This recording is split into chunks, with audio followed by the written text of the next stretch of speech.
Okay, today we're going to try to change the fuel pickup and fuel pump on a 2000 Neon. Now this should be pretty similar on any Gen 2 Neon. We have the car jacked up as high as we can get it. We have jack stands under the frame, and you can see the edge of the gas tank right here through the wheel opening. We have both rear wheels pulled. And we've not drained the tank totally. What we're going to try to do is remove this evap assembly and then drain the tank from right here.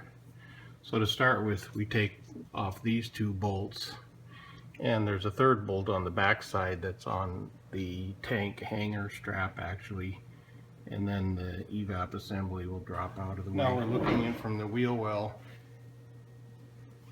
and in the back there is a third bolt. We're taking these two bolts off. In the back there's a third bolt that's actually 1/2 inch American. These front two bolts appear to be 10 millimeter. We're going to go ahead and spin them out and then drop this evap canister out of the thing. There went one bolt.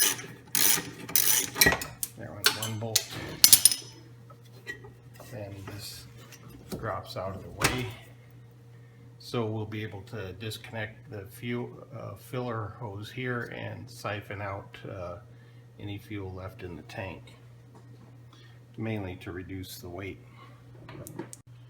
So now you can see we have removed the rubber section of filling hose that was right there, and now you can see the tank filler right there. Here's the fill tube, and the hose clamps that were on there were actually pretty rusted out, so we just cut them off with a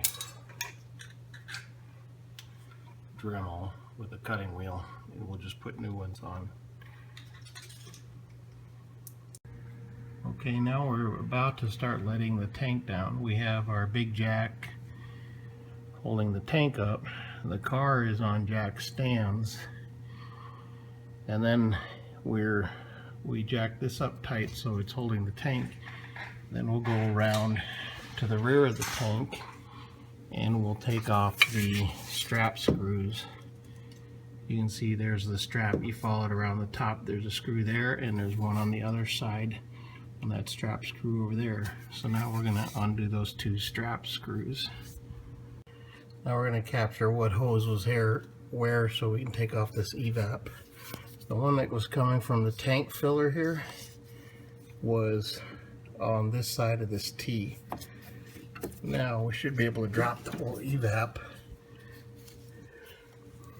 if we take off that one.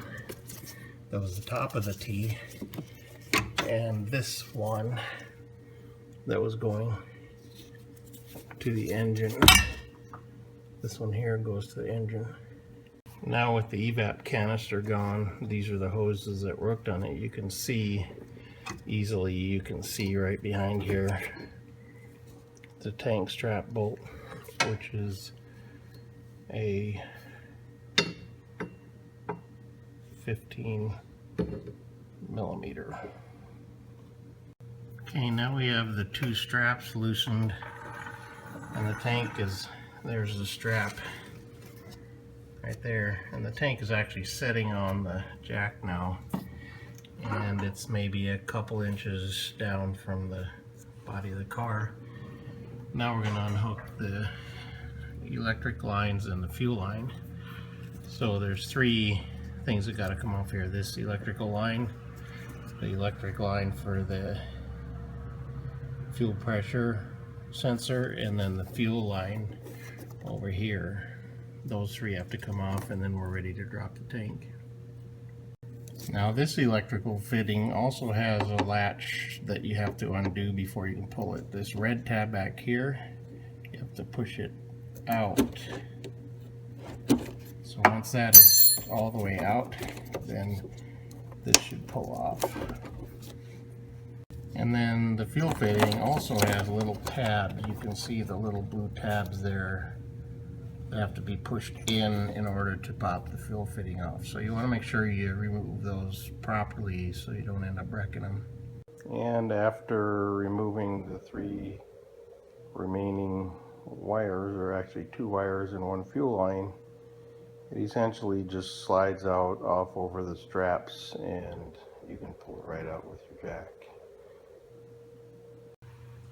Now we've taken the tank off, we've cleaned it out some, and we want to remove the fuel pump and pickup and all that. We've already loosened this white ring. You unscrew that, and then everything else pulls out in one big assembly. And we're going to lay it right on top. And that's what's not been working.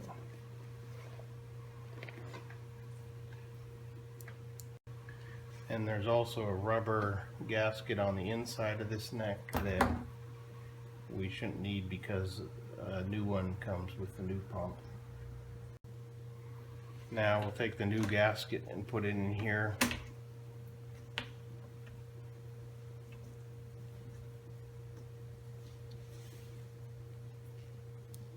Okay, now we've got the gas tank all cleaned up, and we assembled the new unit, which you have to put the little pickup on it here, and you have to mount the little float that's detached when you get the item. And now we simply install this in our cleaned tank. We already have our new gasket in there. There's a locator tab right here, so it can only go one direction. And then we tighten it down with this plastic ring. Making sure we use non-sparking tools if we have to pound that on. A lot of people pound on these tabs with a screwdriver or something, but another option is a really big filter wrench. This is a big Klein grip it, and if you put it on there, it's pretty easy to turn this great big ring without beating on it. Now when we put this back together, we need the clip that came off the fuel line. Right there it is. So we need to make sure we take that off the old unit, because this is the clip that goes over the new fuel line to attach it. Then if you remember, there was a locking tab that was on the electric plug. We want to make sure we have that handy. Cleaned it up a little bit, and now we're going to reassemble the connections to the new unit. Okay, now the tank is back in its location. The straps are still loose here. I haven't tightened them up, but we've completed the connections. We've attached the electrical connector. We have the little orange locking tab in the back. If you have these on properly, it's pretty easy to slide that in. We got the fuel line attached. And there again, if you have it aligned properly, it snaps in place pretty easily over that plastic clip we just previously showed you. And then we have the third wire over here, which is the wire for the fuel pressure sender over on this side. So we have these all attached. We have the straps attached in the rear. All we have left to do is attach the filler neck, which, if you remember, we took out the piece of rubber hose that goes between these two. We'll have to put that back in place, and the evap core that bolts right up in here and attaches to these hoses, and then we're practically done. Now you can see we've remounted the fill tube. We have new stainless clamps on here, and we've mounted the evap canister, the back bolt. There's one bolt way on the back side. It's already in. We'll bolt these two on, and we're done. And then when I was under this Neon, it has 250,000 miles on it. I saw this rust on this cross member piece, and I poked it right there, and it just poked that big old hole right in it.